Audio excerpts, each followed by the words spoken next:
Hi hello నమస్తే welcome back to our channel. ప్రస్తుతం మనతో పాటు స్టూడియోలో ఉన్నారు ఫ్యామిలీ కౌన్సిలర్ రజనీ రామ గారు. మేడంతో మాట్లాడతాం. నమస్తే మ్యామ్. నమస్తే నవీన. మ్యామ్, మంచి భార్యాభర్తలుగా ఉండాలి అంటే మీరు ఇచ్చేటటువంటి టిప్స్ ఏంటి? ఇవి చాలా మందికి ఉపయోగపడుతుంది ఈ జనరేషన్ వాళ్ళకి. చాలా మంది ఏంటంటే మ్యారేజ్ అయిపోయింది, నేను మంచి భార్య అనుకుంటుంది, నేను మంచి భర్తని, అందరికంటే నేనే మంచి భర్త అనుకుంటాడు. అంటే అసలు మంచి భార్యాభర్తలుగా ఉండాలి అంటే ఉండాల్సినటువంటి క్వాలిటీస్ ఏంటంటారు? అసలు మంచి భార్యాభర్తగా ఉండాలని అనుకుంటే ముందు అసలు వాళ్ళు ఎలా ఉండాలి, ఏం చేస్తే మంచి భార్యాభర్తలు అవుతామనే ముందుగా తెలుసుకోవాలి. ఇది ఇంతకుముందు కూడా మనం చెప్పుకున్నాం. పెళ్లి చేసుకునే ప్రతి జంట కూడా ముందుగా వైవాహిక జీవితం గురించి ఒక అవగాహనకి వచ్చిన తర్వాత పెళ్లి చేసుకోవాలంటే, పెళ్ళయిన తర్వాత రెగ్యులర్ లైఫ్లో రొటీన్లో ఎన్నో ఉంటాయి, ఎన్నో ఎన్నో ఎన్నో ఉంటాయి. అవి ప్లస్లు ఉంటాయి, మైనస్లు ఉంటాయి. ఇప్పుడు మీకు ఎంతసేపటికి ప్లస్లే తీసుకుంటే ఎలా? ఇప్పుడు ఒక వ్యక్తికి అనేకమైన అలవాట్లు ఉంటాయి, అవి కూడా యాక్సెప్ట్ చేయాలి కదా. లేదు అన్ని ప్లస్లే చూస్తూ పోతూ ఉంటే మ్యారేజ్ అయిన రెండో రోజు నుంచే మనకి గొడవలు వస్తాయి, అభిప్రాయ భేదాలు వస్తాయి. ఫస్ట్ ఇది ఇలా ఉండకూడదు, ఇది ఇలా చేయకూడదు అని ఒకళ్ళు చెప్పుకున్నారనుకోండి, అమ్మాయికి అబ్బాయి అయినా అబ్బాయికి అమ్మాయి అయినా సరే చెప్పుకోవటం వల్ల ఏమవుతుంది, ఒకసారి రెండు సార్లు మూడోసారి నుంచి కోపాలు వస్తాయి. దాంతో ఏమవుతుంది, ఎదిరించాలన్న కోరిక వస్తుంది. మరి నువ్వు చేయట్లేదా, నేను ఇలా చేశానంటున్నావు, నువ్వు అది చేయలేదా, నువ్వు అది సరి చేసుకోవచ్చు కదా, అంటే నేను భర్తను కదా నువ్వు నాకు చెప్తావా అని అంటే మరి నువ్వు నాకు చెప్పచ్చా, ఇలా వచ్చేస్తాయి అన్నమాట. కాబట్టి ఇవన్నీ పెళ్ళయ్యాక వస్తాయి అని ఫిక్స్ అయిన తర్వాత ఇష్టమైతేనే పెళ్ళి చేసుకోండి అని నేను చెప్తా. పెళ్ళంటే అవన్నీ ఉంటాయి. ఇప్పుడు మన ముందే మన పేరెంట్స్ కూడా అప్పుడప్పుడు గొడవ పడుతూ ఉంటారు ఎప్పుడైనా. ఇప్పుడు అది పిల్లలు చూస్తూనే పెరుగుతారు, అది సహజమే కదా. మరి అలాగే మాకు వస్తాయి. కాబట్టి మేము కూడా సరిపెట్టుకోగలగాలి అని ఒక నిర్ణయానికి వచ్చిన తర్వాత పెళ్లి చేసుకోవాలి. అంటే నెగటివ్స్ కూడా ఉంటాయి. అబ్బాయి ఎర్రగా ఉంటే సరిపోయిందా, మంచి సూటు బూటు వేసుకుని బ్రహ్మాండంగా బాగున్నాడని చేసేసుకుంటాం. ఇంటికి పెళ్ళైన తర్వాత అతను లుంగీ మీద ఉండొచ్చు, షర్ట్ లేకుండా కూర్చోవచ్చు, అది నీకు నచ్చకపోవచ్చు, కానీ అది అతనికి ఫ్రీ. అప్పుడప్పుడు కూర్చోవాలనిపిస్తుంది, ఎప్పుడు సూట్ వేసుకుని కూర్చోవాలంటే అవుతుంది, అది నీకు నెగిటివ్. ఇప్పుడు రెగ్యులర్ 24 hours కలిసి ఉంటున్నప్పుడు మరి అలాంటివి కూడా ఉంటాయి, అవి కూడా నువ్వు రిసీవ్ చేసుకోగలగాలి. అంతేగాని సినిమా హీరోలాగానే 24 గంటలు కనపడాలంటే అది కష్టం. ఇది జీవితం, సినిమా కాదు. ఇలాంటివన్నీ పెళ్ళికి ముందు అంటే నిజాలు అనుకోండి, రియాలిటీ అనుకోండి, అసలు ఏదైనా ప్రాక్టికల్ అనుకోండి, ఏదైనా ఇలా ఉంటుంది అని నిశ్చయించుకున్న తర్వాత, ఇష్టపడిన తర్వాత పెళ్ళికి వెళ్ళాలి. ఓకే.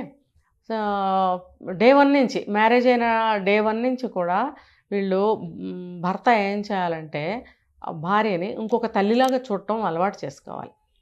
తన తల్లిలాగా చూడమని నేను అనట్లేదు, ఒక తల్లి, కాబోయే తల్లి కదా, మరో తల్లి. ఇప్పుడు ప్రతి అమ్మాయి, ప్రతి స్త్రీ కూడా ఒక తల్లే కదా. కాబట్టి పెళ్లి చేసుకున్న క్షణం నుంచి కూడా ఆమెని ఇంకొక తల్లిలాగా చూడటం మొదలు పెట్టాలి. అలాగే భార్య కూడా ఏం చేయాలి, లవ్ చేసుకున్నా అరేంజ్డ్ మ్యారేజ్ అయినా కూడా ఆ రోజు నుంచి తన్ని ఒక బిడ్డలాగా చూడగలగాలి. నిన్నటి వరకు మనం తిరిగిన తిరుగుళ్ళు కానీ ఏమైనా సరే అది ఓకే, తిరిగాము, ఫ్రెండ్షిప్గా తిరిగాము, ఇష్టపడ్డాం, పెళ్ళి చేసుకుని ఒక తెర దించాం. మన ప్రేమ అనే ఒక అంకానికి మనం తెరదించి పెళ్ళి అనే ఒక కొత్త అంశానికి తెర లేపాం. కాబట్టి ఇవాల్టి నుంచి కొత్తగా మనం జీవితాన్ని మొదలు పెట్టాలి. ఆ మొదటి స్టెప్ ఏంటంటే భార్యకి భర్తని ఒక కొడుకులాగా, మొదటి బిడ్డలాగా చూడగలిగితే వాళ్ళ వైవాహిక జీవితం చివరి వరకు బాగుంటుంది. ఇది ఇంకా అలవాటు చేసుకుంటూ వెళ్ళిపోవాలి. ఈమెనే మరొక తల్లిలాగా చూడాలి. ఇవి కూడా కాబోయే తల్లి, ఒక మదర్లాగా చూడాలి. అంతేగాని నిన్నటి వరకు మనతో పాటు జీన్స్ వేసుకుని బండెక్కి తిరిగిన అమ్మాయిలాగా చూడకూడదు. తిరిగింది, ఇష్టపడ్డాము, చేసుకున్నాక నువ్వు ఇలా ఉండాలి, భార్య ఏమో అలా ఉండాలి. అలా ఉన్నట్టయితే వీళ్ళకి వైవాహిక జీవితం బాగుంటుంది. తర్వాత ప్లస్లతో పాటు మైనస్లను కూడా సమానంగా రిసీవ్ చేసుకోగలగాలి. ఇప్పుడు ఆ అమ్మాయి అంటే వేరే ఇంటిలో పెరిగి ఎవరికో పుట్టి వేరే జిల్లా, వేరే స్టేటు, ఏదో లవ్ మ్యారేజ్లు కాబట్టి వాళ్ళ వాతావరణము, వాళ్ళ భాషలు, వాళ్ళ తిండి అలవాట్లు, వాళ్ళ ఇంట్లో ప్రతి ఒక్క అలవాటు వేరువేరుగా ఉంటాయి. అలాగే అబ్బాయివి కూడా ఉంటాయి. సో ఎక్కడి నుంచో ఎక్కడో పుట్టి ఎక్కడో పెరిగి నన్ను ఇష్టపడి నా దగ్గరకు వచ్చింది, మరి రేపు నా వంశానికి పిల్లల్ని ఇస్తుంది. తర్వాత మంచిగా టైంకి, అంటే మంచిగా కాపురం చేసే అమ్మాయిల కోసం చెప్తున్నా. ఇప్పుడు ఈ రోజుల్లో అందరూ అలా లేరు. Yes. ఉండమని నా కోరిక. ఉంటే జీవితాలు బాగుంటాయి. ఇప్పుడు ఎంత లవ్ చేసుకున్నా, ఎంత బాయ్ ఫ్రెండ్స్తో తిరిగినా చివరికి డెస్టినేషన్ ఏంటి? సెటిల్మెంట్. సెటిల్మెంట్ ఎలా వస్తుంది? ఒక మ్యారేజ్తోనే కదా సెటిల్మెంట్ వస్తుంది, కంక్లూజన్ అనేది. మరి ఆ మ్యారేజ్ చేసుకున్న తర్వాత ఆ మ్యారీడ్ లైఫ్ని కాపాడుకోవాలి కదా. 3 రోజుల్లోనో, 3 నిమిషాల్లోనో, 3 సంవత్సరాల్లోనో విడాకులు తీసుకుంటున్నారు. ఎందుకు తీసుకుంటున్నారు? విడాకులు తీసుకోవాలి అని అనుకున్నప్పుడు పెళ్ళే చేసుకోకూడదు. పెళ్లి చేసుకున్నప్పుడు ఎలాగా జీవితాంతం కలిసి ఉండాలనే ఆలోచన చేసే వాళ్ళకి మాత్రమే నేను ఇప్పుడు చెప్తున్నాను. Yes. సో ఎక్కడి నుంచో వచ్చిన అమ్మాయి మన వంశానికి పిల్లల్ని ఇస్తుంది, మన కడుపుకి ఆకలికి కమ్మగా భోజనం వండి పెడుతుంది. ఒకవేళ ఉద్యోగం చేసే అమ్మాయి అయినా సరే, హౌస్ వైఫ్ అయినా సరే, ఆ ప్రేమ, ఆ ఆప్యాయత, భర్త మీద గౌరవం ఉన్న అమ్మాయి చేసే పెడుతుంది. తను చేసి ఆఫీస్కి తను తీసుకెళ్తుంది, భర్తకి చేసిస్తుంది.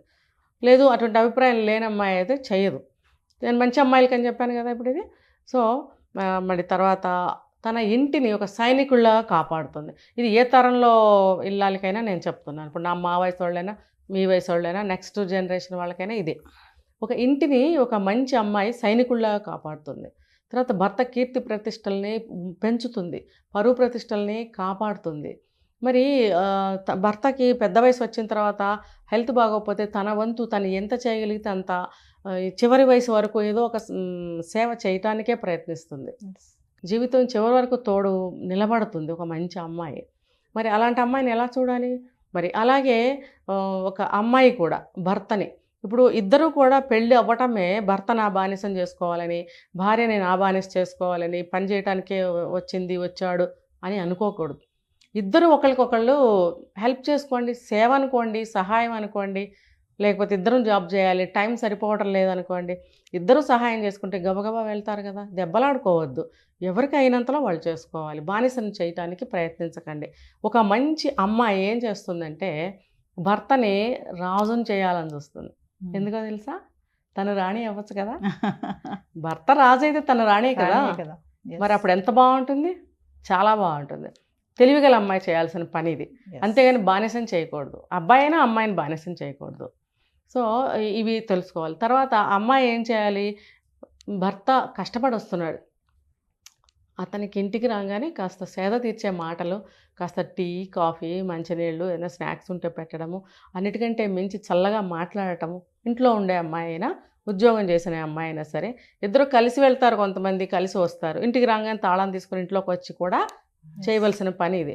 గబగబా ఇద్దరూ కలిసి ఒకరికొకరు వాటర్ ఇచ్చుకోవచ్చు. స్నాక్స్ ఏమన్నా రెడీగా ఉంటే ఎవరో ఒకరు తీసి ఇద్దరికి పెట్టచ్చు. అదే కానీ ఇంట్లోనే ఉన్న అమ్మాయి అయితే కనుక మరి ఎండలో తిరగదు కదా. అతనంటే ఎండలో తిరుగుతాడు, ట్రాఫిక్లోంచి కష్టపడి వస్తాడు, ఆఫీస్లో ఎన్నో ఎదుర్కొంటూ ఉంటాడు. తను ఏమనుకుంటాడు? నా కష్టం గుర్తించాలి నా భార్య అనుకుంటాడు. నేను ఇంత కష్టపడుతున్నాను కదా, మరి నా కష్టం గుర్తించి నన్ను మంచిగా నువ్వు ఇలా కష్టపడుతున్నావు అని అనాలని కోరుకుంటాడు. భార్య ఏం కోరుకుంటుందో తెలుసా? పొద్దుటి నుంచి పని చేస్తున్నావు కదా. కొంతమంది భర్త వెళ్ళంగానే తలుపులేసేసి షాపింగ్కో, షికార్కో, చుట్టాలింటికో ఫోన్లు పట్టుకునో ఉంటారు, పని చేయరు, వంట చేయరు అని కొంతమంది అనుకుంటారు. కానీ కొంతమంది అమ్మాయిలు చక్కగా ఇల్లు ఇంటీరియర్ సర్దుతారు, సాయంత్రం మంచిగా డిన్నర్కి ఏమేమి తయారు చేయాలని రెడీ పెట్టుకుంటారు, పిల్లలుంటే పిల్లల కోసం ఏం చేయాలి, ఇల్లంతా నీట్గా. అంటే 24 గంటలు ఎవరు ఇంటికి వచ్చినా అప్పుడు సర్దినట్టుగా పెట్టాలని అనుకుంటారు కొంతమంది. సో ఈ నేపథ్యంలో కష్టపడుతూ ఉంటారు. కొంతమంది మిషన్లో బట్టలు వేస్తే ఇష్టం ఉండదు, చేత్తోనే ఉతుక్కుంటారు అమ్మాయిలు. ఈ రోజుకి ఉన్నారు, చేత్తో బట్టలు ఉతుక్కుంటారు. కొంచెం మనీ సేవ్ చేయాలనుకుంటే వాళ్ళే తనే ఇస్త్రీలు చేస్తుంది. మరి ఇలాంటి నేను కూడా మా పిల్లలకి, మా వారికి నేను కూడా చాలా సంవత్సరాలు చేశాను. అంటే ఆ కోరిక నాలో కూడా ఉంది. కాబట్టి అలా చేసే అమ్మాయిలు ఉంటారు. వాళ్ళు ఏమనుకుంటారో తెలుసా? ఇంత కష్టపడ్డాను పొద్దుటి నుంచి, నువ్వు ఇంత కష్టపడ్డావా అని భర్త అనుకోవాలని తను అనుకుంటుంది. అంటే తన కష్టం చూడాలని భర్త, తన విశ్రాంతి చూడాలని భార్య కోరుకుంటారు. కోరుకున్నప్పుడు ఏం చేయాలి? అది గుర్తించాలి, అది గుర్తు పెట్టుకోవాలి. గుర్తుపెట్టుకుని ఓ భలే సర్దేవే, బాగా కష్టపడినట్టున్నావంటే అబ్బో ఇంకెందుకు పొంగిపోతుంది అనమాట. ఇది చాలామంది భార్యలకి ఉన్నటువంటి క్వశ్చన్ మేడం. అవును. ఏంటంటే ఇంత కష్టపడుతున్నా Yes. భర్త వచ్చి ఒక్క మాట అంటే అది ఎంత అంటే అన్ని మర్చిపోతారు అక్కడ. అవును, మర్చిపోతారు, అక్కడ పొంగిపోతారు, అసలు పొంగిపోతారు ఇంకా అసలు. 4 చేసి పెడతారు. మీకోసం ఈ మాత్రం చేయలేనా, ఇన్ని చేసిన దాన్ని ఇంకొకటి చేయటం నాకు పెద్ద లెక్క Yes. అని అంటారనమాట. అలాగే పొద్దుటనగా వెళ్ళారు, ముఖం వాడిపోయింది, ట్రాఫిక్లో చాలా ఇబ్బంది అయి ఉంటుంది, బాగా పొల్యూట్ అయింది ఫేస్, ముందు స్నానం చేయండి, బాగా అలసిపోయారు, వేడివేడి కాఫీ తెస్తాను అని అందనుకోండి, అబ్బో అసలు ఇంకెందుకు, నేనేం అలసిపోలేదు, మొన్న ఏదో అడిగావు కదా షాపింగ్కి వెళ్దాం పదా అంటాడు. అది husband ఖచ్చితంగా అంటాడు. ఖచ్చితంగా. ఈ టైంలో ఎందుకులే అంటే కూడా, లేదు లేదు బోల్డ్ టైం ఉంది, మనకి 10 వరకు షాపులు ఉంటాయి పదా అంటాడు. Yes. అంటే అది ఏం కోరుకున్నారో అది ఇవ్వగలిగితే Yes. వాళ్ళు అసలు లెక్క చేయరు కష్టాన్ని. అలాగే ప్రతి విషయం అన్నమాట కోఆపరేట్ చేసుకుంటూ ఉండాలి. ఇంటి కోసమే కదా కష్టపడుతున్నారు, బానిసల్లాగా చూడాలని ఎప్పుడు అనుకోకూడదు, చిరాకు పడకూడదు. ఆఫీస్ నుంచి తీసుకొచ్చే కోపతాపాలు ఇంట్లో చూపించడం, ఈ చుట్టుపక్కల వాళ్ళతో ఏదైనా అయితే రాగానే భర్తతో పేచీ పడటం, ఇవన్నీ చేయకూడదు. ఇద్దరు ఇలాగా అనుకున్నట్టు అయితే కనుక ఇంకా చాలామంది మనం చెప్పుకోవాలంటే సింపుల్గా అనమాట. సో ఇలా అనుకుంటే వాళ్ళ బంధం గట్టిగా ఉంటుంది, చాలా అంటే చాలా స్ట్రాంగ్గా ఉంటుంది. సో ఫైనల్గా మేడం, భార్యాభర్తల బంధం అనేది తల్లి కొడుకు ప్రేమ ఎలా ఉంటుందో అలానే ఉండాలని చెప్తున్నారు. ఖచ్చితంగా. అంతే కదా మరి. ఇప్పుడు బంధం ఒక బంధం, Yes. ఇప్పుడు తల్లిదండ్రులు వాళ్ళు ఉన్నంత వరకు వాళ్ళతో మన బంధం ఉండాల్సిందే. తర్వాత మనకెవరు, మనకు పుట్టిన పిల్లలు మనల్ని వదిలి వాళ్ళ జీవితం వాళ్ళ కెరీర్ కోసం చూసుకుంటారు. వాళ్ళు వెళ్తారు కదా. Yes. మరి మిగిలేది మనమే కదా చివరి వరకు పండుటాకుల్లాగా మిగిలాల్సింది భార్యాభర్తలే, ఇంకెవరు ఉంటారు చెప్పండి. సో వాళ్ళ బాండింగ్ అనేది బలంగా ఉండాలి. బలంగా ఇది ముందుగానే తెలుసుకోవాలి. Yes. నేను చాలా వీడియోస్లో చెప్పాను, పెళ్ళికి ముందే మీరు వైవాహిక జీవితం ఎలా ఉంటుంది అని మీ అమ్మ నాన్నలు చూస్తేనే అర్థమవుతుంది అసలు. లేదా మీ తాతలు, మీ పిన్నులు, మీ అత్తలు, మీ చుట్టాలు బోల్డ్ మంది 40, 50, 60 సంవత్సరాలు కాపురాలు చేస్తుంటే అది ఎలా సాధ్యం అని మీరు తెలుసుకుని పెళ్లి చేసుకోండి. ఇలా విడాకులు అసలు విడాకులు ఎందుకు తీసుకుంటారు? పెళ్ళి కావాలి కదా, భర్త కావాలి, కలిసి ఉండాలి, పెళ్లి జీవితానికి ఎంతో ఇంపార్టెంట్ అనే కదా ఎన్నో నగలు చీరలు కొనుక్కొని బాగా అట్టహాసంగా పెళ్లి చేసుకుంటారు. ఎందుకు? 3 రోజుల్లో విడాకులు తీసుకోవడానికి కాదు కదా.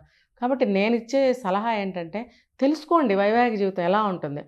కష్టాలు ఉంటాయి, నష్టాలు ఉంటాయి, లాభ నష్టాలు ఉంటాయి, ఇష్టం లేనివి ఉంటాయి, అబ్బాయిలో ఎన్నో నెగిటివ్లు ఉంటాయి, అమ్మాయిలో ఎన్నో నెగిటివ్లు ఉంటాయి. అవన్నీ కూడా సిద్ధపడాలి.